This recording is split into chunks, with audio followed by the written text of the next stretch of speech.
Si no te vas de aquí, ya mismo llamaré a la policía. Lo amenazó la empleada del banco. El hombre venía a depositar 10 millones. El 22 de marzo de 2023, a las 3:47 de la tarde, las puertas automáticas del Banco Nacional, en la esquina de la Avenida Insurgentes y Calle Morelos, en el centro de Guadalajara, Jalisco, se abrieron dejando entrar una ráfaga de aire caliente. La temperatura exterior marcaba 32 grados centígrados, y el contraste con el aire acondicionado del interior era tan brutal que varios clientes que esperaban en la fila se estremecieron involuntariamente. Un hombre de aproximadamente 55 años entró arrastrando los pies. Vestía unos pantalones de mezclilla desgastados, llenos de polvo y con una rasgadura en la rodilla derecha. Sus botas de trabajo estaban tan sucias que dejaban pequeñas marcas de tierra seca en el piso de mármol recién pulido. Llevaba una camisa a cuadros descolorida, de esas que venden en los mercados por 80 pesos, y su rostro curtido por el sol mostraba décadas de trabajo bajo el implacable calor del occidente mexicano. En sus manos callosas sostenía una bolsa de plástico blanca, de esas que dan en el supermercado, abultada y pesada, que cargaba con ambas manos como si fuera un tesoro. El cabello gris del hombre estaba despeinado, y una gorra vieja de los Chivas de Guadalajara cubría apenas parte de su cabeza. Olía a sudor, a tierra, a trabajo honesto. Sus ojos, sin embargo, brillaban con una mezcla de nerviosismo y determinación que cualquiera podría haber notado si se hubiera tomado la molestia de mirarlo realmente, de verlo como persona y no solo como una presencia incómoda. Adentro del banco había 11 personas esperando. 3 ventanillas estaban abiertas. La música ambiental, una versión instrumental de alguna canción pop olvidable, sonaba bajito por los altavoces. Un guardia de seguridad de unos 30 años, con uniforme azul marino y una barriga prominente que le colgaba sobre el cinturón, masticaba chicle mientras revisaba su teléfono celular, apoyado contra la pared junto a la puerta. Se llamaba Ernesto Camargo. Llevaba 2 años trabajando ahí, y en todo ese tiempo nunca había tenido que enfrentar una situación realmente complicada. Su trabajo consistía principalmente en estar presente, en ser una figura disuasoria más que un verdadero elemento de seguridad. El hombre se dirigió directamente hacia la fila. Caminaba despacio, como si cada paso le costara un esfuerzo tremendo. La bolsa de plástico hacía un ruido extraño, como si estuviera llena de papel. Algunos clientes voltearon a mirarlo. Una mujer de unos 40 años, vestida con un traje sastre gris y tacones altos, arrugó la nariz y se alejó medio paso. Llevaba un maletín de piel italiana que probablemente costaba más que el salario mensual del hombre de la bolsa. Su perfume, un Chanel número 5 aplicado generosamente esa mañana, contrastaba brutalmente con el olor a trabajo del recién llegado. Un joven con audífonos ni siquiera levantó la vista de su teléfono. Estaba viendo videos en alguna red social, con el volumen tan alto que se podía escuchar la música filtrándose desde los auriculares. Tenía puesta una camiseta de alguna marca extranjera cara, jeans de diseñador y tenis que costaban fácilmente 3,000 pesos. Su mundo y el mundo del hombre de la bolsa existían en la misma ciudad, en el mismo banco, separados por apenas 2 metros de distancia, pero podrían haber sido universos completamente diferentes. Pasaron 17 minutos. El hombre esperó pacientemente, cambiando el peso de la bolsa de una mano a otra cada cierto tiempo.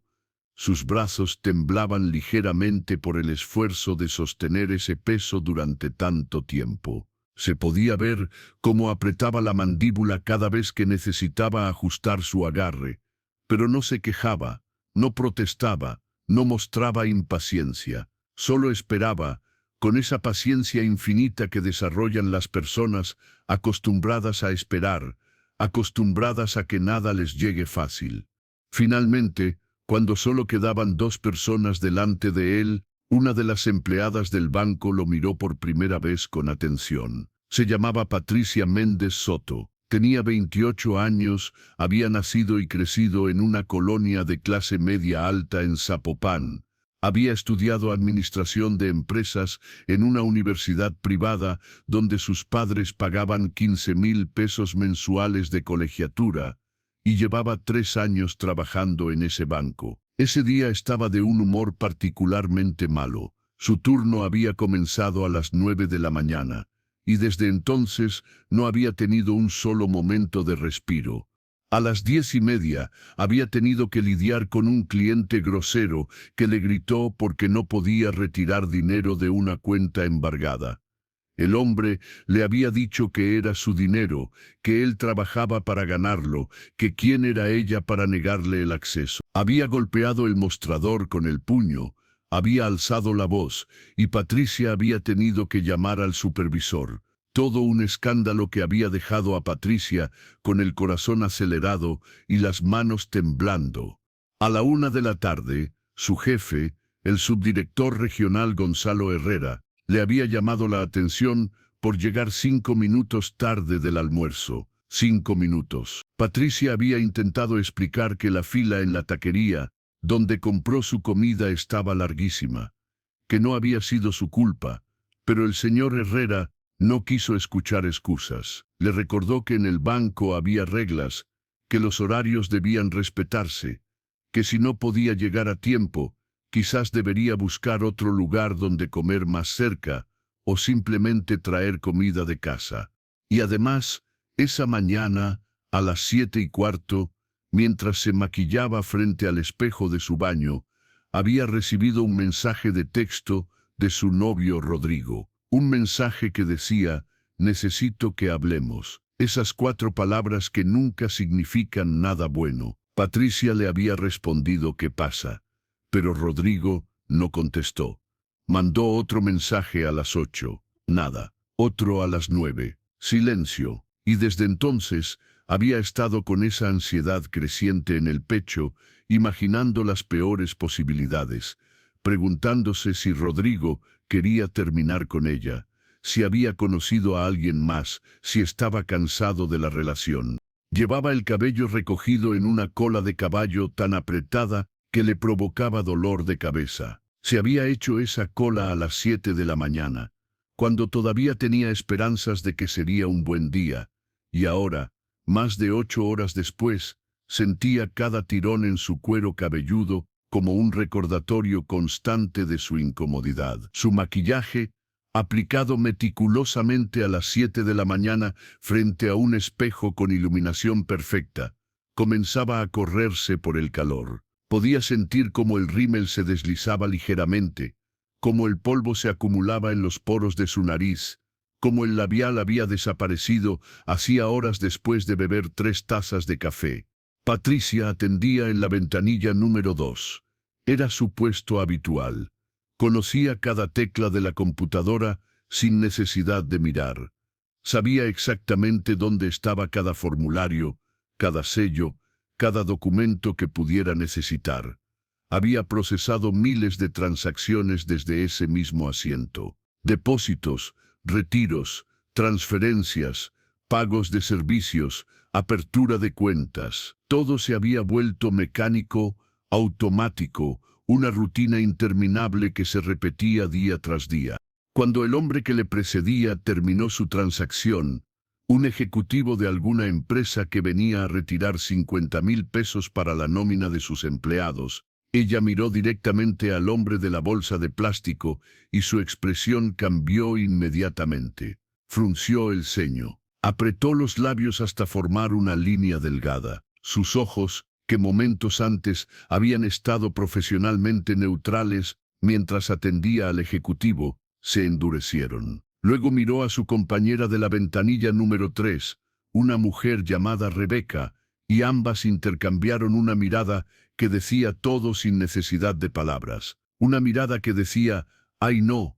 Ahí viene problemas. Una mirada que decía: ¿por qué siempre me tocan a mí estos casos? Una mirada que decía: mira cómo viene vestido. Rebeca Sánchez tenía 35 años. Llevaba 7 trabajando en el mismo banco. Era una mujer amable de voz suave, que siempre traía fotografías de sus 2 hijos pequeños en su escritorio. Cuando vio la mirada de Patricia, sintió una punzada de preocupación. Conocía a Patricia lo suficientemente bien como para saber cuando estaba de mal humor. Y ese día, definitivamente, no era el día para que alguien la sacara de sus casillas. El hombre se acercó a la ventanilla número 2. Colocó la bolsa de plástico sobre el mostrador, con cuidado, como si contuviera algo extremadamente frágil. El sonido fue apagado pero definitivo, un ruido sordo de peso considerable. Patricia lo miró de arriba abajo, sus ojos deteniéndose deliberadamente en las botas sucias, en los pantalones rotos, en la camisa vieja, en las manos ásperas que sostenían la bolsa. Era una inspección visual que cualquiera habría considerado grosera, un escrutinio obvio que el hombre sintió como pequeños alfileres clavándose en su dignidad. «Buenos días», dijo el hombre.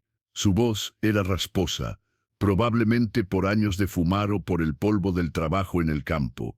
Tenía un acento rural que delataba sus orígenes, esas R's arrastradas y esas vocales abiertas características de los pueblos del interior de Jalisco. «Vengo a hacer un depósito». Patricia no respondió inmediatamente. Cruzó los brazos sobre su pecho, una barrera inconsciente entre ella y el cliente. Era un gesto defensivo, el tipo de lenguaje corporal que dice «no eres bienvenido aquí» sin necesidad de palabras. Miró la bolsa de plástico con desconfianza evidente. Podía ver que estaba abultada, que contenía algo pesado. Pero la idea de que esa bolsa de supermercado pudiera contener algo de valor real le parecía absurda. «Un depósito», repitió ella, y su tono no era de pregunta, sino de incredulidad apenas disimulada. Cada sílaba estaba cargada de escepticismo. «¿De cuánto?» El hombre sacó un pañuelo del bolsillo trasero de su pantalón. Era un pañuelo blanco, aunque ya no tan blanco, gastado por los años y los lavados. Se secó el sudor de la frente, que brillaba bajo las luces fluorescentes del banco. 10 millones de pesos, respondió simplemente, como quien dice, voy a depositar 500 pesos o cualquier otra cantidad mundana. El silencio que siguió fue tan denso que pareció absorber hasta la música de fondo. Por un momento, incluso el zumbido constante del aire acondicionado pareció detenerse. Patricia parpadeó 2 veces segura de que había escuchado mal. Rebeca, en la ventanilla de al lado, había escuchado también y se había quedado completamente inmóvil, con las manos suspendidas sobre su teclado, mirando la escena con los ojos muy abiertos. El guardia de seguridad de Ernesto también había escuchado. Dejó de mirar su teléfono y enderezó la postura por primera vez en horas, su instinto profesional finalmente activándose ante algo que sonaba demasiado extraño para ser normal. «Perdón», dijo Patricia, inclinándose ligeramente hacia adelante con una sonrisa que no llegaba a sus ojos. Era una sonrisa falsa, del tipo que se usa cuando se está tratando de mantener la compostura, pero internamente se está pensando que la otra persona está completamente loca. «¿Cuánto dijo?» 10 millones de pesos, repitió el hombre, esta vez con un poco más de firmeza en la voz. Podía sentir la incredulidad emanando de la empleada del banco como olas de calor. «Traigo el dinero aquí», señaló la bolsa de plástico con un movimiento de cabeza. Patricia miró la bolsa como si fuera una broma de mal gusto. Luego miró al hombre nuevamente, luego otra vez a la bolsa. En esa bolsa del súper, su voz había subido medio tono, cargándose de algo que oscilaba entre la burla y la indignación. «Sí, señorita», respondió el hombre con paciencia. «Lo tengo todo aquí. Quiero depositarlo en mi cuenta». La empleada del banco se echó hacia atrás en su silla giratoria, que chirrió por el movimiento súbito. Las rueditas de plástico protestaron contra el piso de mármol. «Señor», dijo, Y ahora su voz había adoptado ese tono condescendiente que usan algunas personas cuando hablan con niños pequeños o con personas que consideran inferiores o mentalmente inestables. No sé qué está tratando de hacer, pero esto es un banco, no un lugar para bromas. No es una broma, insistió el hombre. Su voz seguía siendo tranquila, pero había una tensión creciente en sus hombros, una rigidez en su columna vertebral que no había estado ahí momentos antes. Vengo a depositar mi dinero. He esperado casi 20 minutos en la fila. Por favor, haga su trabajo.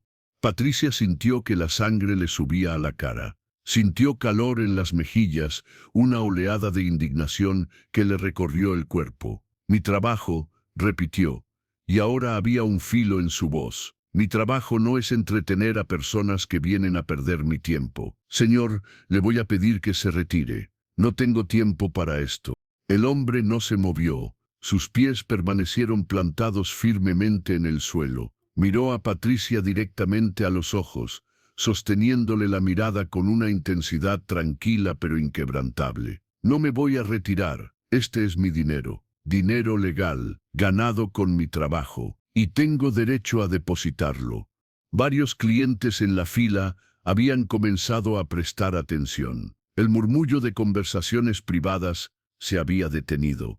La mujer del traje sastre había guardado su teléfono y observaba con interés apenas disimulado. El joven de los audífonos se había quitado uno de los auriculares y estaba prestando atención. Una señora mayor que esperaba en la fila, con un bastón, se había acercado un paso, entornando los ojos para ver mejor qué estaba pasando. El guardia de seguridad finalmente guardó su teléfono en el bolsillo y se enderezó completamente, comenzando a caminar lentamente hacia la ventanilla número 2, su mano descansando sobre la macana que llevaba al cinto.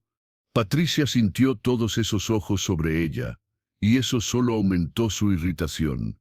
Era como si todos estuvieran juzgándola a ella, en lugar de al hombre extraño con su bolsa del supermercado y su historia ridícula. Señor, dijo, levantando la voz lo suficiente para que todos pudieran escuchar, para que todos fueran testigos de que ella estaba siguiendo los protocolos, de que ella estaba haciendo su trabajo correctamente.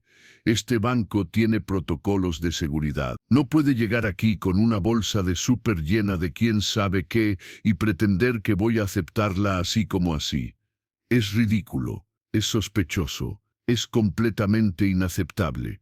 El hombre respiró profundo. Se podía ver cómo sus costillas se expandían bajo la camisa delgada. Entonces, revise el dinero, dijo con una paciencia que estaba claramente llegando a su límite. Su voz temblaba ligeramente, no de miedo sino de frustración contenida. Cuéntelo, verifíquelo, haga lo que tenga que hacer, pero déjeme hacer mi depósito.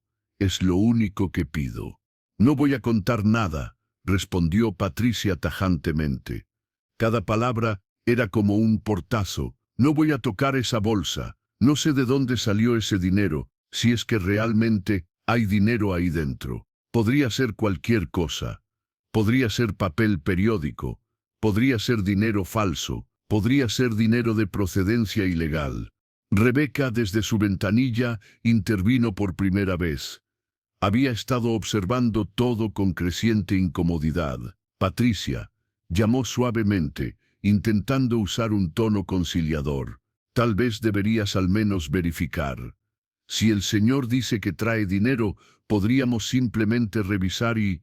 Patricia la interrumpió con un gesto brusco de la mano, volteándose hacia su compañera con una mirada fulminante. No, Rebeca, este señor necesita entender que no puede venir así al banco. Mírelo, voltéense todos y mírenlo. Algunos clientes obedecieron, observando al hombre con renovado interés. Otros bajaron la mirada, incómodos con la situación. El hombre sintió esas miradas como golpes físicos. Bajó la mirada por un momento, las mejillas enrojeciéndose bajo el bronceado permanente de su piel. Su mano apretó con más fuerza el asa de la bolsa de plástico. «Viene todo sucio», continuó Patricia. su voz subiendo de volumen con cada palabra. Ahora estaba de pie, inclinada sobre el mostrador, con ropa vieja, con botas llenas de lodo, con una bolsa de plástico, diciendo que trae 10 millones de pesos. 10 millones. Señor, la gente que tiene 10 millones de pesos no viene vestida así. No carga su dinero en bolsas de súper. Esto es claramente algo sospechoso. ¿Claramente qué? Interrumpió el hombre, y ahora había acero en su voz. El tono había cambiado completamente. Ya no era el hombre paciente que había esperado en la fila. Ahora había algo más en su postura, en la forma en que levantó la barbilla. Dígalo, termine su frase. Dígame qué soy. Patricia se puso de pie de golpe, su silla rodando hacia atrás y chocando contra el escritorio detrás de ella con un ruido seco. Esto es claramente dinero ilegal, dijo. Y las palabras salieron como dardos. Nadie en su sano juicio trae esa cantidad de efectivo en una bolsa de plástico a menos que esté tratando de ocultar algo. Narcotráfico, lavado de dinero, quién sabe qué más. Y si cree que voy a ser cómplice de eso, está muy equivocado. Voy a llamar a la policía ahora mismo si no se retira inmediatamente. El banco entero estaba en silencio ahora. Hasta la música de fondo parecía haberse detenido, aunque seguía sonando débilmente. El guardia de seguridad llegó finalmente a la ventanilla número 2, posicionándose a medio camino entre Patricia y el hombre, su mano todavía descansando sobre la macana. Su otra mano se movió hacia el radio que llevaba en el cinturón, listo para llamar refuerzos si fuera necesario. ¿Hay algún problema aquí?, preguntó Ernesto con voz grave, tratando de sonar autoritario aunque por dentro estaba nervioso. Esta era la situación más tensa que había enfrentado en sus 2 años de trabajo. Sí hay un problema, respondió Patricia antes de que el hombre pudiera hablar. Este señor vino con una historia absurda sobre depositar 10 millones de pesos en efectivo, cargados en una bolsa de supermercado. Es obviamente sospechoso, y me niego a procesar esta transacción. El hombre cerró los ojos por un momento. Cuando los abrió, estaban húmedos, brillantes bajo las luces del banco. Había lágrimas acumulándose en las comisuras, lágrimas que se negaban a caer, pero que estaban ahí, testimonio silencioso de algo más profundo que simple frustración. Usted no sabe nada de mí, dijo en voz baja, pero cada palabra estaba cargada de emoción. No sabe de dónde vengo, no sabe qué he tenido que hacer para conseguir este dinero, no sabe nada de mi vida, de mi historia, de quién soy. Patricia se cruzó de brazos nuevamente, aferrándose a su posición. Entonces, ilumíneme, dijo con sarcasmo evidente. Cuénteme su historia. Estoy segura de que es fascinante, una historia maravillosa que explica perfectamente por qué un hombre viene al banco vestido como viene, con dinero en una bolsa del súper, pretendiendo que es completamente normal. El hombre la miró por un largo momento. Había algo en sus ojos ahora, una determinación mezclada con dolor, como si estuviera tomando una decisión difícil. Los clientes se habían acercado más, formando un semicírculo irregular alrededor de la ventanilla. Todos querían escuchar. Todos sentían que algo importante estaba a punto de suceder. Está bien, dijo finalmente el hombre, asintiendo lentamente. Le voy a contar todo, y cuando termine, usted va a decidir si todavía quiere llamar a la policía. Me llamo Roberto Villegas Castro, comenzó, y su voz había adquirido un tono diferente ahora. Ya no era defensiva ni suplicante, era simplemente honesta, directa, la voz de alguien que había decidido abrir su corazón completamente. Nací el 15 de agosto de 1968 en un pueblito llamado Santa María del Oro, a 120 kilómetros de aquí, en la zona montañosa de Jalisco, un lugar donde las carreteras son de tierra y donde cuando llueve no puede entrar ni salir nadie durante días. Mi padre se llamaba José Villegas, era campesino, Trabajaba una tierra que ni siquiera era suya, era prestada. Mi madre, Esperanza Castro, era costurera. Se sentaba bajo un foco colgante cada noche, cosiendo ropa para las familias del pueblo. Le pagaban 20 pesos por vestido. 20 pesos. Se arruinó la vista haciendo eso, usando anteojos desde los 30 años. Éramos 7 hermanos. Yo era el cuarto. Teníamos una casa de adobe con piso de tierra. Dormíamos 3 en cada cama. En invierno, cuando hacía frío en la montaña, nos amontonábamos todos juntos para darnos calor. Crecí sin zapatos hasta los 8 años. Iba descalzo a todos lados. Mis pies se curtieron tanto que podía caminar sobre piedras filosas sin sentir nada. Comíamos frijoles y tortillas todos los días. Frijoles negros que mi madre cocinaba en una olla grande que había heredado de su madre. Los domingos, si teníamos suerte, había un pollo para todos. Un solo pollo para 9 personas. Mi padre lo dividía con cuidado, asegurándose de que cada uno recibiera un pedazo. Patricia había dejado caer los brazos lentamente. Su expresión comenzaba a cambiar, aunque todavía había resistencia en su postura. Cuando tenía 12 años, continuó Roberto, mi padre se enfermó. Empezó con dolores de estómago, dolores tan fuertes que gritaba por las noches. Mi madre lo llevó al centro de salud del pueblo, pero ahí no tenían los recursos para tratarlo. Le dijeron que tenía que ir a Guadalajara, al Hospital General, pero no teníamos dinero ni para el pasaje del autobús, mucho menos para el tratamiento. Conseguimos prestado. Mis tíos, los vecinos, hasta el padre de la iglesia nos ayudó. Juntamos lo suficiente para traerlo aquí. En el hospital le diagnosticaron cáncer de estómago, etapa avanzada. El doctor nos dijo que necesitaba quimioterapia, operación, medicamentos caros. Nos dio un presupuesto, 200,000 pesos. Suena ridículo ahora, ¿verdad? 200,000 pesos. Pero para nosotros en ese momento podría haber sido 200 millones. Mi padre murió en 6 meses. El 23 de febrero de 1981, murió en su cama, en esa casa de adobe, rodeado de su familia. Lo último que dijo fue que cuidáramos a nuestra madre, que los hermanos mayores cuidaran a los menores, que nos mantuviéramos unidos.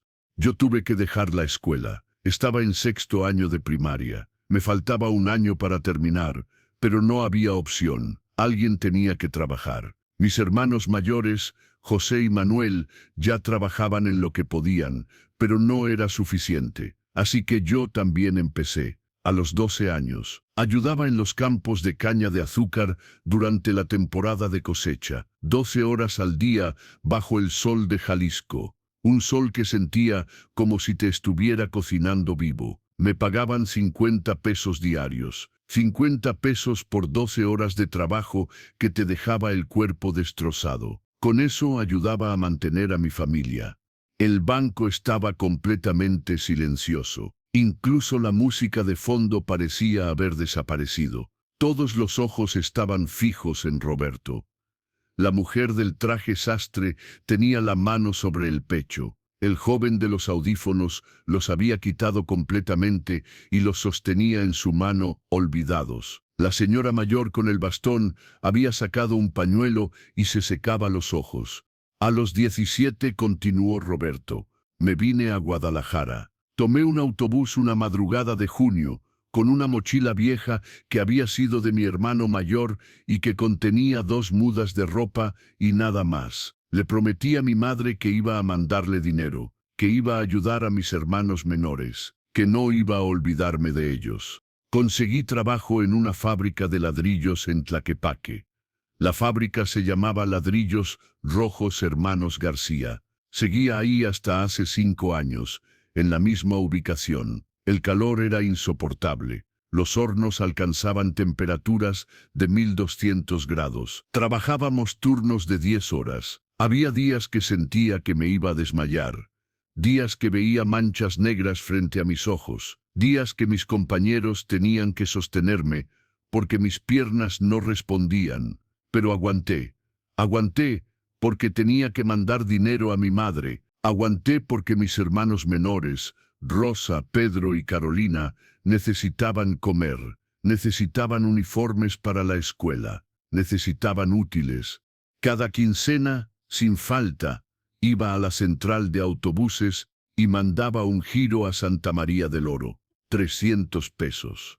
500, lo que pudiera. Había quincenas que me quedaba con apenas 100 pesos para mí. Comía tortillas con sal. Rentaba un cuarto con otros 4 trabajadores. Dormíamos por turnos porque solo había 2 camas. Pero no importaba. Lo importante era que mi familia tuviera que comer. A los 22 años conocí a la mujer que se convertiría en mi esposa. Se llamaba Lucía Ramírez Hernández. La conocí un domingo en la iglesia de San Pedro Apóstol, aquí en Guadalajara. Ella cantaba en el coro. Tenía una voz hermosa. Cuando la escuché cantar por primera vez, sentí como si algo se abriera dentro de mi pecho. Era la mujer más hermosa que había visto en mi vida. No solo físicamente, aunque era preciosa, sino en su forma de ser, en su sonrisa, en la forma en que trataba a todo el mundo con amabilidad.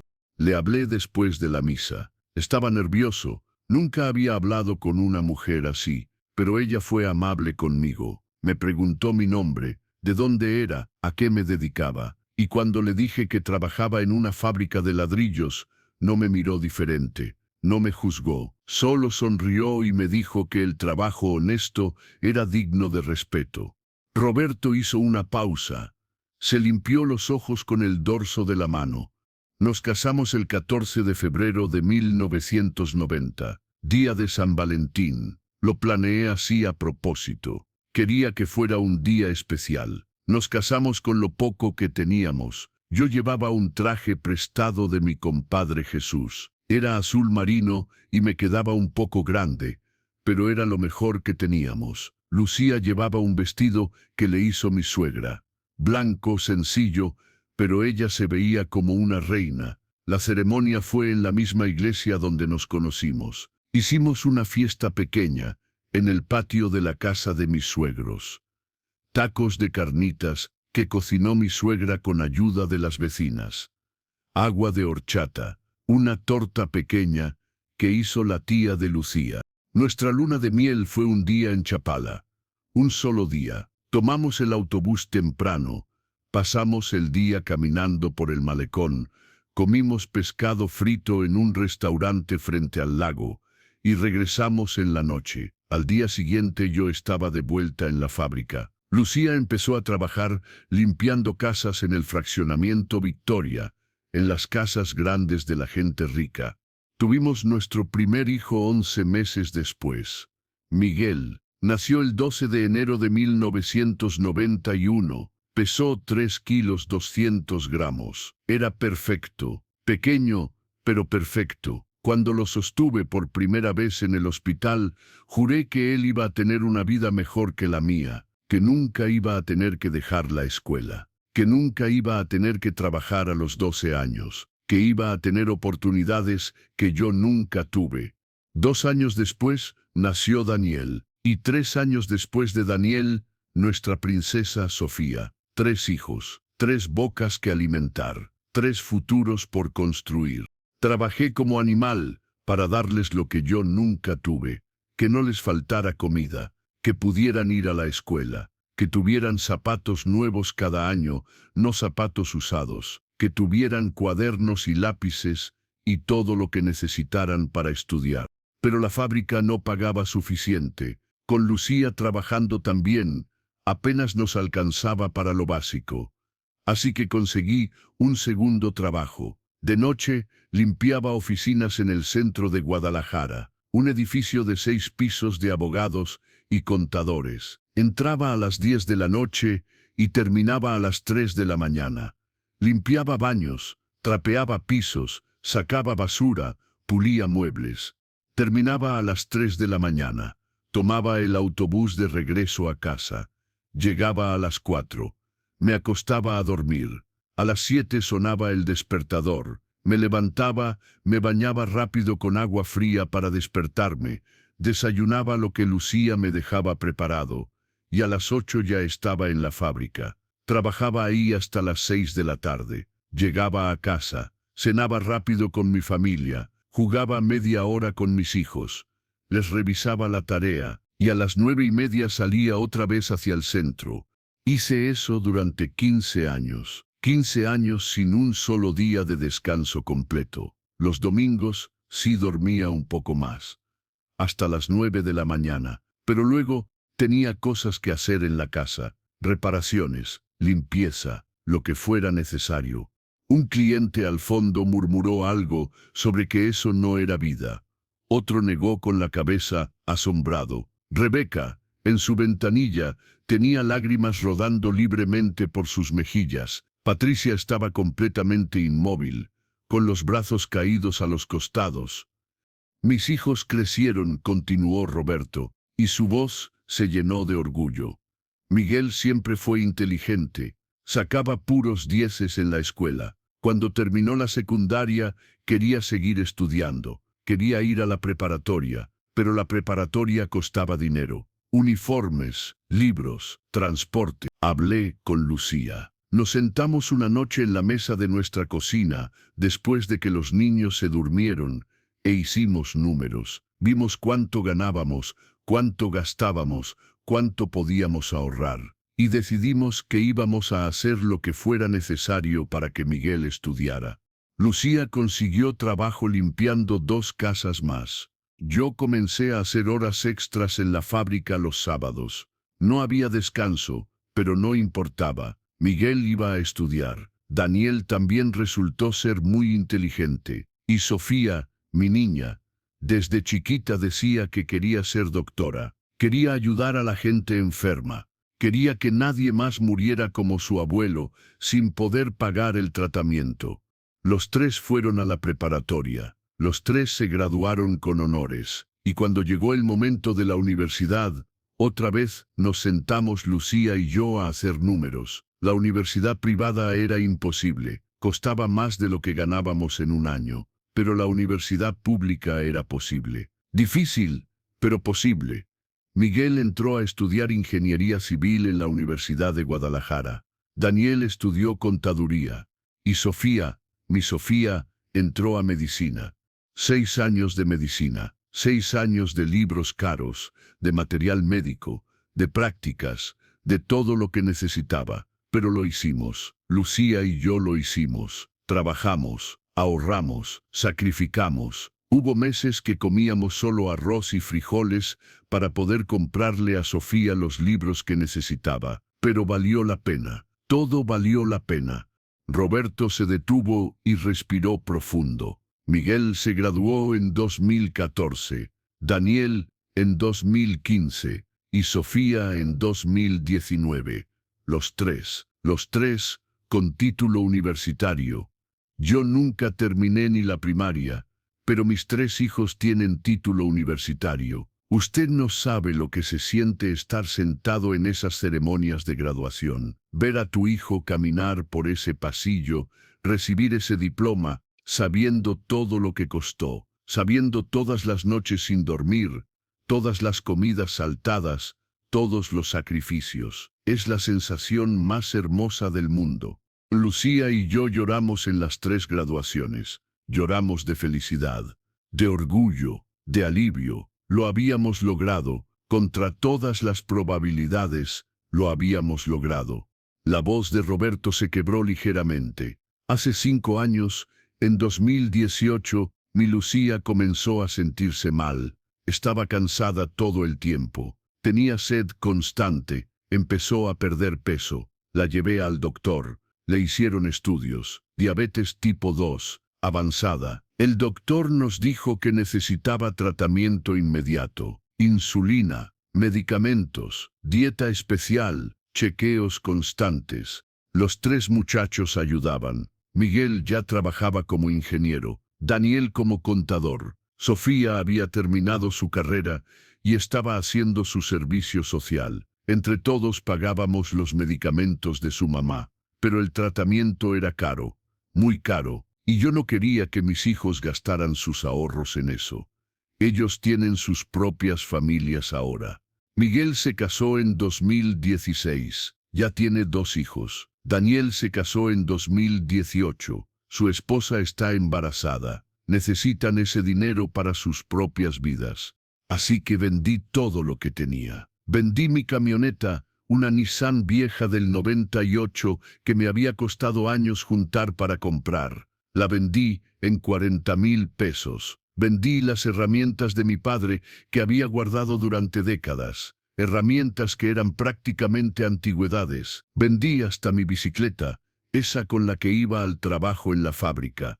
Pero no fue suficiente. Lucía necesitaba más. La diabetes estaba causando complicaciones, problemas en los riñones, problemas en la vista. Necesitaba tratamientos más caros, más especializados. Roberto se limpió los ojos nuevamente. Cuando habló otra vez, su voz era apenas un susurro que de alguna manera llenaba todo el banco. Entonces mi compadre Juan Martínez, que tiene un rancho en Tepatitlán de Morelos, me habló un día. Me dijo que tenía un terreno que no usaba, 5 hectáreas en las afueras del pueblo, por la carretera a Arandas. Me dijo que si yo lo trabajaba, si lo convertía en tierra productiva, después de 5 años me lo vendería a precio de amigo. Me dijo un precio, 3 millones de pesos, cuando el terreno, trabajado y productivo, podía valer fácilmente 8 o 10 millones. Acepté sin pensarlo 2 veces. En 2018 dejé la fábrica. Después de 32 años ahí, 32 años respirando ese aire lleno de polvo y calor, dejé ese trabajo. Dejé también el trabajo de limpieza nocturna y me fui al rancho. Lucía se quedó en Guadalajara, donde estaban los doctores, viviendo con Miguel y su familia. Durante 5 años trabajé esa tierra yo solo. Sembré maíz, sembré sorgo. Planté algunos árboles frutales, crié algunas gallinas, unos cerdos, algunas cabras, de sol a sol, todos los días. Me levantaba a las 5 de la mañana, me acostaba a las 9 de la noche, con estos brazos, con estas manos. Mire mis manos. Roberto levantó sus manos hacia Patricia. Eran manos grandes, toscas, con dedos torcidos por años de trabajo duro. Las uñas estaban cortas, irregulares, permanentemente manchadas de tierra. La piel estaba agrietada, con callos gruesos en las palmas, con pequeñas cicatrices por todas partes. Eran las manos de alguien que había trabajado cada día de su vida adulta. Esta es la tierra que se mete bajo las uñas y nunca sale, dijo Roberto. Esta es la marca del trabajo honesto, del trabajo que rompe la espalda, pero no el espíritu. Del trabajo que te envejece antes de tiempo, pero te permite dormir tranquilo por las noches. Cada arruga en estas manos cuenta una historia. Cada cicatriz es una lección.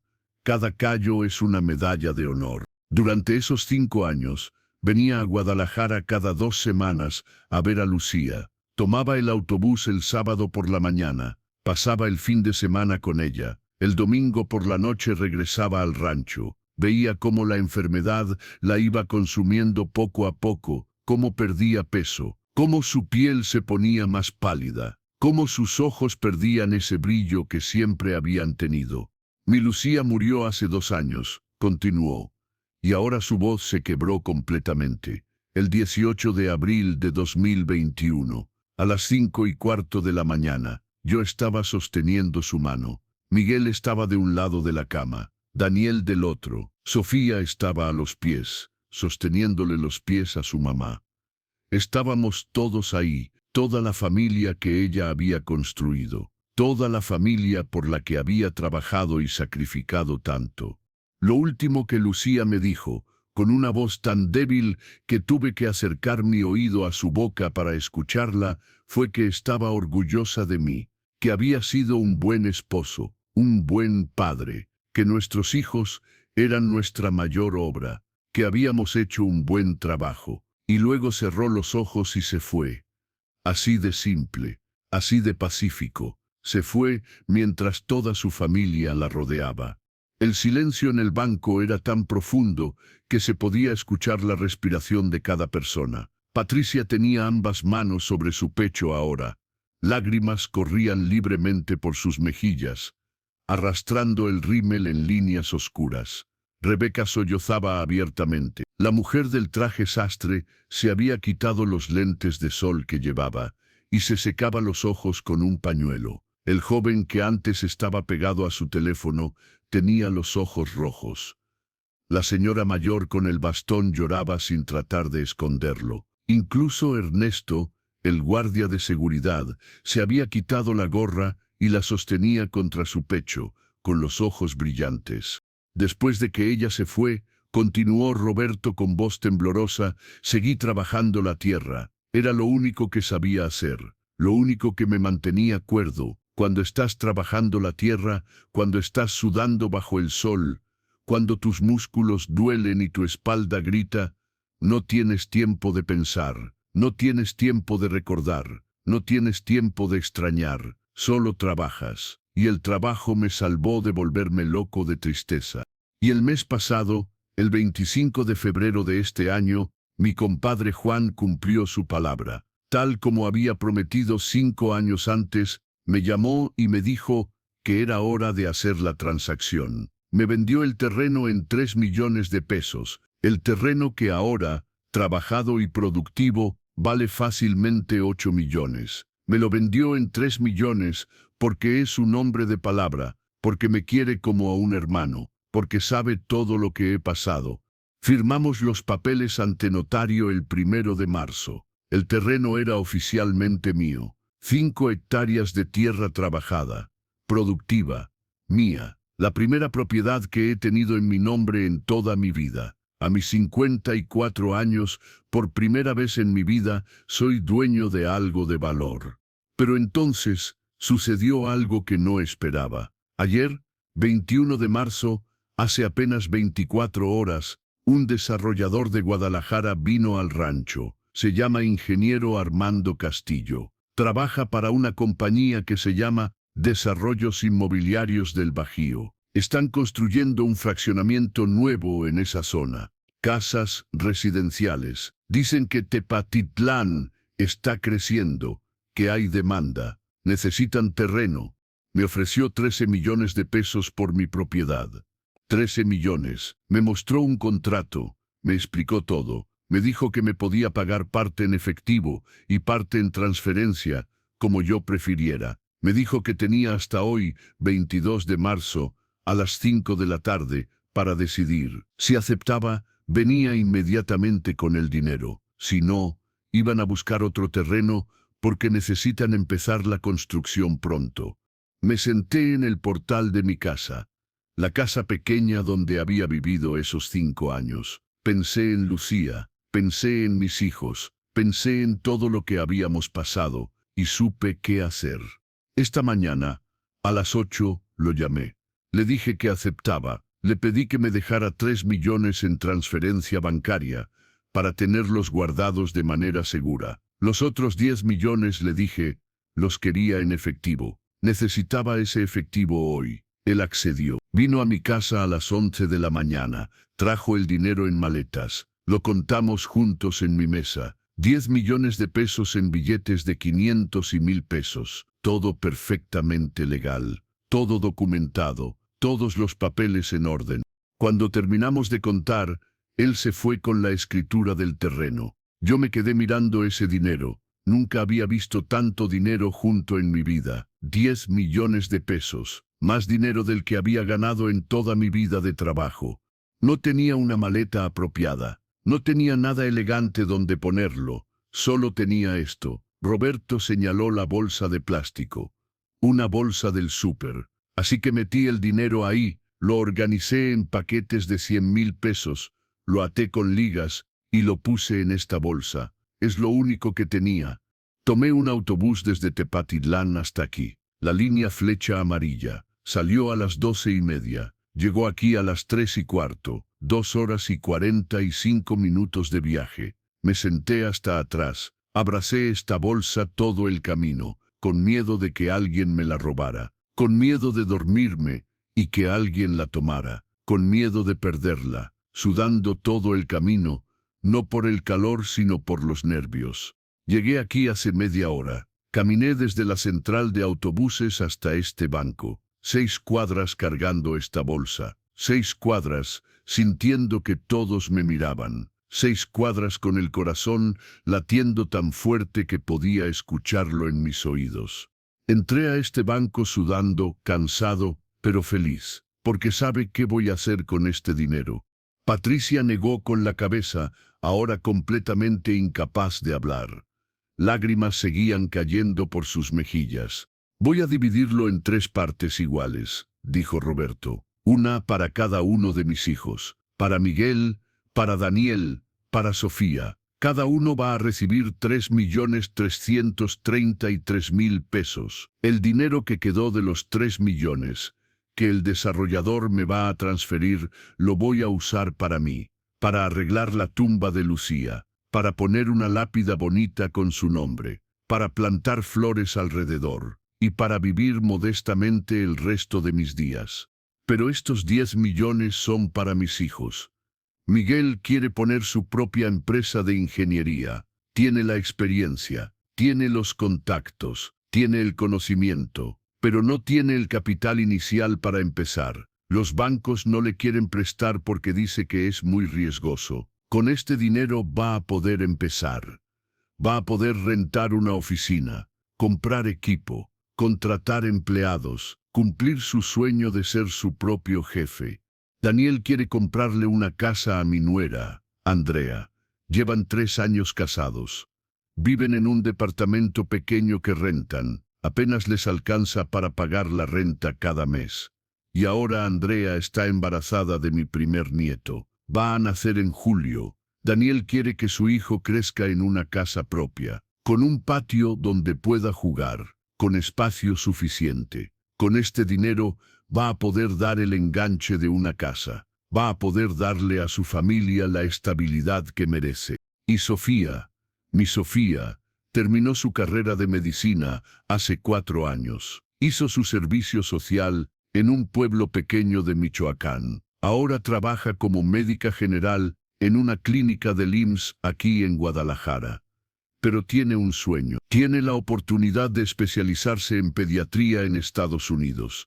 En el Hospital Infantil de Texas, en Houston, es una de las mejores instituciones del mundo para pediatría. La aceptaron en el programa. Pero cuesta dinero, mucho dinero, $50,000 al año, 2 años de especialización. Con este dinero, Sofía va a poder ir, va a poder especializarse. Y cuando regrese a México, va a ser una de las mejores pediatras del país. Ya tiene planes de abrir una clínica gratuita para niños de bajos recursos. Quiere ayudar a familias como la nuestra, familias que no tienen dinero para pagar doctores privados.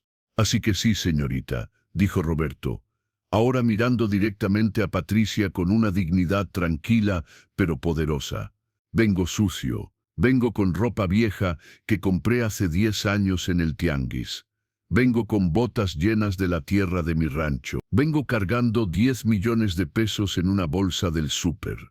Pero este dinero es más limpio que cualquier dinero que usted haya manejado en su vida. Cada peso aquí representa sangre, representa sudor, representa sacrificio, representa noches sin dormir para que mis hijos pudieran tener un futuro mejor. Representa comidas saltadas para que ellos pudieran comer. Representa una vida entera, 54 años, de trabajo honesto, de trabajo duro, de trabajo que me rompió la espalda pero nunca el espíritu, de trabajo que me envejeció antes de tiempo, pero que me permitió criar 3 hijos extraordinarios. Cada peso en esta bolsa tiene una historia. Cada billete representa un día de trabajo, un amanecer en los campos de caña, una noche limpiando oficinas, un año en la fábrica de ladrillos, respirando aire caliente, 5 años trabajando solo una tierra que parecía imposible de trabajar. Este dinero no vino de ningún negocio sucio, no vino del narcotráfico, no vino de nada ilegal, vino de la tierra, vino del trabajo, vino del sacrificio. Y si usted cree que voy a permitir que me lo quite, que me quite la oportunidad de darles a mis hijos lo que se merecen después de todo lo que hemos pasado, está muy equivocada. Y ahora, señorita Patricia Méndez, Voy a preguntarle una vez más, y esta será la última. ¿Va a aceptar mi depósito o voy a tener que ir a otra sucursal, a otro banco, donde me traten con el respeto que merezco, donde entiendan que la dignidad no se mide en la ropa que uno lleva, donde sepan que el trabajo honesto, sin importar cuán humilde parezca, merece el mismo respeto que cualquier otra profesión, donde no me juzguen por mi apariencia, sino por mi carácter? Patricia estaba llorando tan fuerte, ahora que apenas podía respirar. Se limpió los ojos con las manos, arruinando completamente su maquillaje. Su rímel había dejado manchas oscuras en sus mejillas. Sus ojos estaban rojos e hinchados. Lo siento, dijo entre sollozos. Lo siento mucho, señor Villegas. Yo no sabía, no tenía idea. Yo solo vi. Lo que veía era, yo juzgué sin conocer, sin preguntar, sin darle la oportunidad de explicar. Roberto levantó una mano, deteniéndola. No tiene que disculparse tanto. No podía saberlo, simplemente mirándome, pero sí tenía que preguntarme. Tenía que darme la oportunidad de explicar antes de acusarme, antes de amenazarme, antes de tratarme como criminal. Eso sí debió haberlo hecho. Tiene razón, asintió Patricia repetidamente. Tiene toda la razón. Por favor, permítame ayudarlo ahora. Voy a procesar su depósito inmediatamente. Voy a hacer todo lo necesario. Por favor, déjeme enmendar mi error. Se sentó en su silla con manos temblorosas y comenzó a tipear en su computadora. Roberto abrió la bolsa de plástico lentamente. El sonido del plástico arrugándose pareció amplificado en el silencio del banco. Comenzó a sacar los fajos de billetes. Estaban organizados meticulosamente en paquetes de 100,000 pesos cada uno, atados con ligas elásticas de colores. Los fue colocando sobre el mostrador uno por uno, formando torres ordenadas: 10, 20, 30, 40, 50, 60, 70, 80, 90. Cuando terminó, había 100 fajos perfectamente apilados, una montaña de dinero que cubrió completamente el mostrador de la ventanilla número 2. Los clientes se habían acercado más, formando un círculo alrededor. Todos querían ver. Todos necesitaban ser testigos de este momento. La mujer del traje sastre había sacado su teléfono, pero luego lo guardó, como si grabar esto fuera de alguna manera profanar algo sagrado. El joven había dejado su teléfono completamente, y solo observaba con asombro. La señora mayor se había sentado en una de las sillas del banco, sosteniendo su bastón, llorando silenciosamente. Patricia llamó a su supervisor con voz temblorosa. «Señor Ortiz, necesito su ayuda aquí, por favor». Germán Ortiz tenía 52 años. Llevaba 25 trabajando en el banco. Era un hombre serio, de pocas palabras, que había visto de todo en su carrera. Pero cuando llegó a la ventanilla número 2 y vio la situación, cuando Patricia le explicó en voz baja lo que había pasado, cuando Roberto le contó brevemente su historia, incluso él sintió algo en su garganta, un nudo que no había sentido en años. «Señor Villegas», dijo Germán, extendiendo su mano. «Es un honor conocerlo. Vamos a procesar su depósito con todo el cuidado y respeto que merece. Patricia, trae la máquina contadora. Rebeca, ayúdanos por favor». Trajeron la máquina contadora de billetes desde la oficina del fondo. Una máquina grande, gris, que hacía un ruido peculiar al contar. El proceso tomó 45 minutos. Cada billete fue alimentado a la máquina. Cada uno fue verificado electrónicamente. La máquina detectaba billetes falsos, billetes dañados, cualquier irregularidad. Todo estaba en perfecto orden. Todo era legal. Todo era real. 10 millones exactos, anunció finalmente Patricia con voz ronca. Todo en orden, todo legal, todo perfecto, señor Villegas. Procedió a llenar los formularios necesarios. Roberto proporcionó su identificación oficial, una credencial de elector con su fotografía y dirección en Santa María del Oro. Proporcionó un comprobante de domicilio, un recibo de luz de su casa en Tepatitlán. Respondió todas las preguntas sobre el origen de los fondos. Patricia tomó notas detalladas, el nombre del desarrollador, el nombre de la compañía, los números de las escrituras. Todo estaba perfectamente documentado, todo absolutamente legal.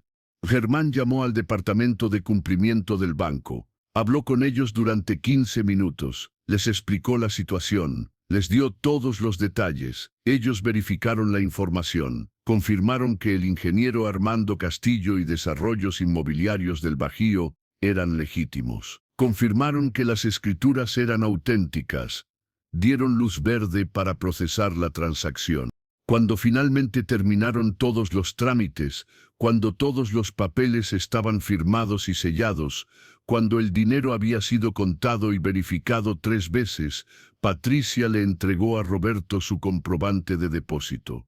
Era un papel simple, un rectángulo blanco con números impresos, pero representaba algo mucho más grande. Representaba una vida de trabajo, representaba el futuro de 3 personas. Representaba el último regalo de un padre a sus hijos. Sus manos se tocaron brevemente al momento del intercambio. Las manos callosas y ásperas de Roberto rozaron las manos suaves y cuidadas de Patricia. 2 mundos completamente diferentes uniéndose por un segundo.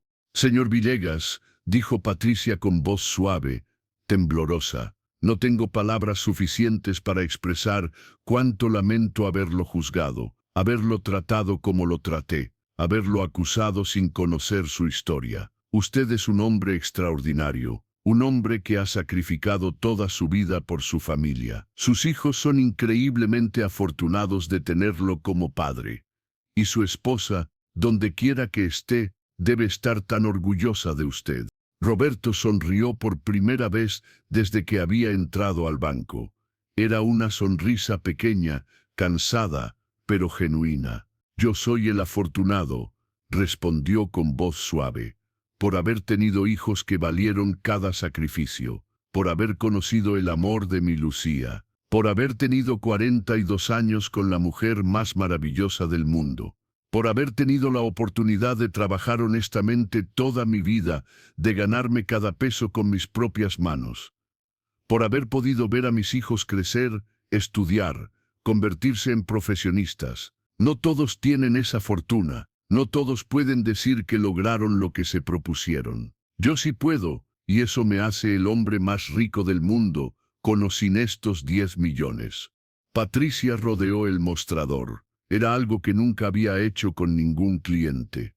Estaba prohibido técnicamente, pero no le importó. Caminó hasta donde estaba Roberto y lo abrazó. Un abrazo completo, apretado, el tipo de abrazo que se da cuando las palabras no son suficientes. Roberto se quedó rígido por un momento, sorprendido. Luego correspondió el abrazo torpemente, levantando sus brazos y dando palmaditas suaves en la espalda de Patricia, como haría un padre con su hija que necesita consuelo. Cuando se separaron, todos en el banco estaban aplaudiendo. Los 11 clientes que habían estado esperando, el guardia de seguridad Ernesto, Rebeca y las otras 2 empleadas de las ventanillas 1 y 3. Incluso Germán, el supervisor, tenía los ojos húmedos mientras aplaudía. El sonido llenó el banco, rebotando en las paredes de mármol, elevándose hasta el techo alto. Era un aplauso genuino, nacido del respeto y la admiración. Roberto recogió su bolsa de plástico vacía. La dobló cuidadosamente, primero a la mitad, luego en cuartos, hasta que quedó del tamaño de su mano. Se la metió en el bolsillo trasero de su pantalón. «Gracias a todos», dijo simplemente, su voz casi perdida en el ruido de los aplausos. «Que tengan todos un buen día. Que Dios los bendiga». Caminó hacia la salida con la misma lentitud con la que había entrado, pero ahora había algo completamente diferente en su andar. Una ligereza en sus pasos a pesar del cansancio, un enderezamiento en su columna, un peso invisible que había cargado durante años, quizás durante toda su vida, finalmente levantado de sus hombros. cuando las puertas automáticas se abrieron y el calor de Guadalajara lo golpeó nuevamente, 32 grados bajo el sol de marzo. Roberto se detuvo en el umbral, no salió inmediatamente, se quedó parado ahí, entre el frío artificial del banco y el calor natural de la tarde, entre el mundo que acababa de dejar y el mundo al que estaba a punto de entrar. Miró hacia el cielo brillante. Las nubes blancas flotaban perezosamente. El sol brillaba intensamente. Todo parecía más claro de alguna manera, más definido, más real. Lucía murmuró tan bajito que nadie más podría haberlo escuchado. Lo logré, amor. Lo logramos. Finalmente, lo logramos. Los muchachos van a estar bien. Van a tener el futuro que siempre soñamos para ellos. Puedes descansar tranquila ahora. Tu trabajo está completo. Nuestro trabajo está completo. Y entonces se fue, caminando por la avenida Insurgentes, sus botas sucias, dejando pequeñas marcas en el pavimento caliente, perdiéndose lentamente entre la multitud del mediodía de Guadalajara. Un hombre que había cargado el peso del mundo y finalmente podía dejarlo ir. Patricia regresó a su ventanilla. Se sentó en su silla, pero sus manos temblaban tanto que no podía tipear. Rebeca vino y le puso una mano en el hombro, un gesto silencioso de apoyo. No pudieron concentrarse en el resto de su turno. Los clientes que siguieron fueron pacientes, comprensivos, como si el aire mismo del banco hubiera cambiado, como si la historia de Roberto hubiera transformado algo fundamental en ese espacio. A las 6 de la tarde, cuando su turno terminó, Patricia no fue directo a su casa. Fue primero a la parroquia de San Pedro Apóstol, la iglesia donde Roberto había conocido a Lucía tantos años atrás. Se sentó en una de las bancas del fondo. La iglesia estaba casi vacía. Solo había una señora rezando adelante y un sacerdote preparando algo en el altar. Patricia se arrodilló y lloró. Lloró por su arrogancia, por su prejuicio, por cómo había estado a punto de humillar a un hombre que merecía su respeto. Lloró por todas las veces que había juzgado a alguien por su apariencia sin conocer su historia.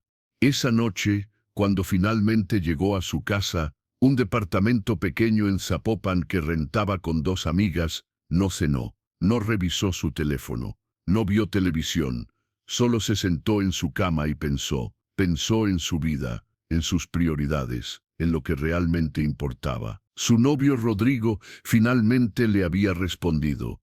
Había mandado un mensaje largo explicando que estaba estresado por el trabajo, que necesitaba espacio, que tal vez deberían tomarse un tiempo.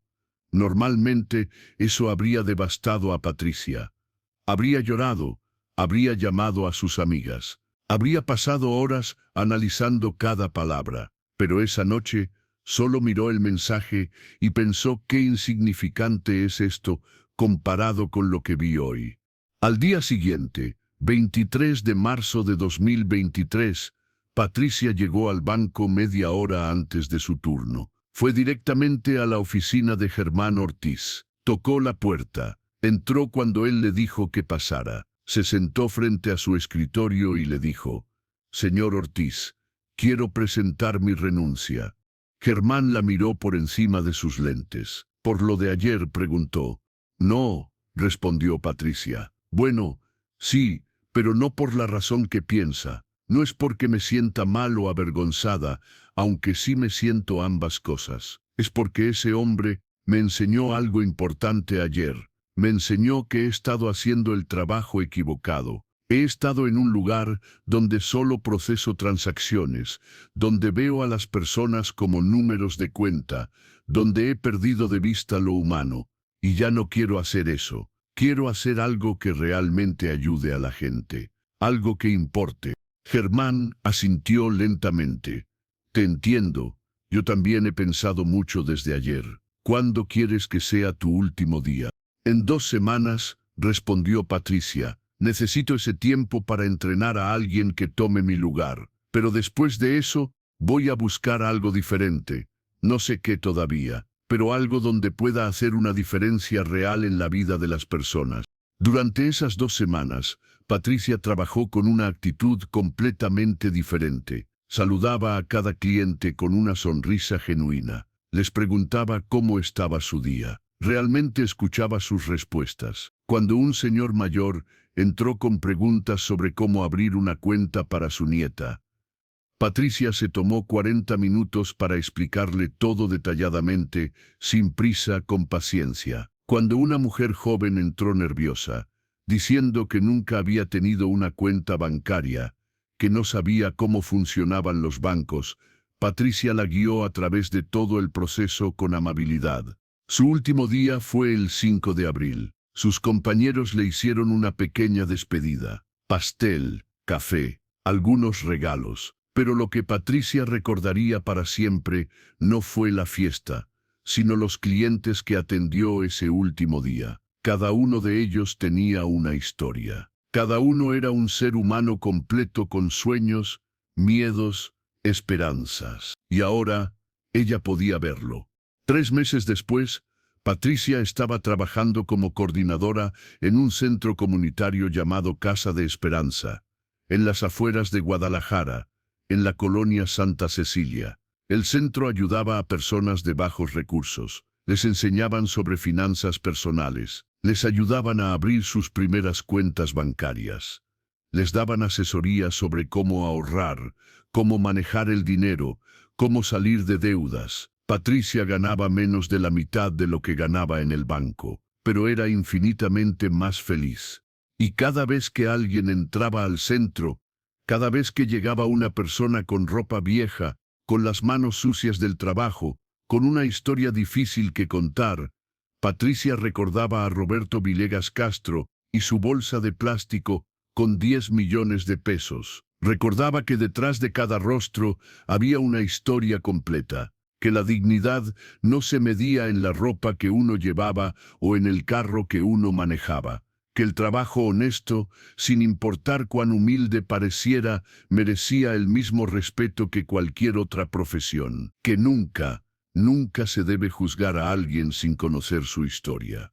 Roberto Villegas, por su parte, cumplió exactamente su promesa. El día después de depositar el dinero, llamó a sus 3 hijos y les dijo que vinieran al rancho en Tepatitlán, que tenía algo importante que decirles. Los 3 llegaron ese fin de semana. Miguel con su esposa y sus 2 hijos. Daniel con Andrea, su esposa embarazada. Y Sofía, que tomó un autobús desde Guadalajara. Se sentaron en el portal de la casa, ese mismo portal donde Roberto se había sentado a pensar tantas veces. Roberto les contó todo. Les habló del terreno, de la venta, del dinero. Les dijo que había depositado 10 millones en el banco, divididos en 3 cuentas iguales. 3.333.333 pesos para cada uno. Los 3 hijos se quedaron en silencio por un largo momento. Luego Miguel comenzó a llorar. Daniel lo siguió, y Sofía se levantó y abrazó a su padre con tanta fuerza que casi lo tira de la silla. «Papá, no tenías que hacer esto», dijo Miguel entre lágrimas. «Ese dinero es tuyo. Lo ganaste tú, trabajaste toda tu vida por eso». «Lo gané para ustedes», respondió Roberto. «Para darles lo que necesitan para cumplir sus sueños. Eso es lo que los padres hacen. Trabajan para que sus hijos tengan mejor vida que ellos». «Pero tú también necesitas dinero», protestó Daniel. «Para tu vejez, para estar cómodo, para...». «Tengo suficiente», lo interrumpió Roberto. «Los 3 millones que me quedaron son más que suficientes para mí. Voy a vivir modestamente. Voy a arreglar la tumba de su mamá. Y voy a estar bien. Lo único que necesito es saber que ustedes están bien, que tienen lo que necesitan para sus familias. Eso es todo lo que un padre quiere». Sofía no podía parar de llorar. «Gracias, papá. Gracias por todo, por cada sacrificio que hiciste, por cada noche que no dormiste, por cada comida que no comiste, por trabajar tan duro para que nosotros pudiéramos estudiar, por nunca rendirte, por siempre estar ahí». «Ese fue el mejor día de mi vida», respondió Roberto. «Verlos a los 3 aquí, sanos, exitosos, con sus propias familias. Eso vale más que cualquier dinero. Su madre estaría tan orgullosa. Miguel abrió su empresa de ingeniería 4 meses después. La llamó Villegas Ingeniería y Construcción.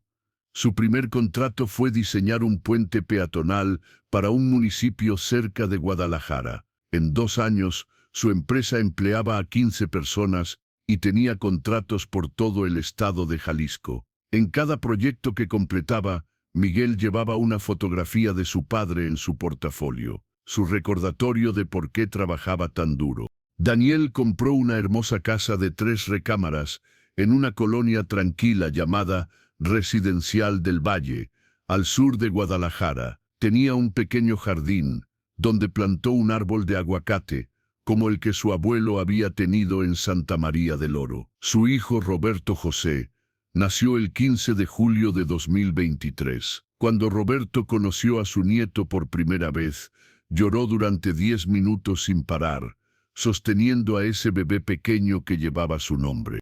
Y Sofía viajó a Houston, Texas, en septiembre de 2023. Pasó 2 años estudiando pediatría en el Hospital Infantil de Texas. Se graduó con honores, regresó a México en agosto de 2025 y en octubre de ese mismo año abrió una clínica gratuita para niños de bajos recursos en Santa María del Oro, el pueblo donde su padre había nacido. La llamó Clínica Lucía, en honor a su madre. Atendía a niños de todo el municipio sin cobrar un solo peso. Los medicamentos los conseguía a través de donaciones.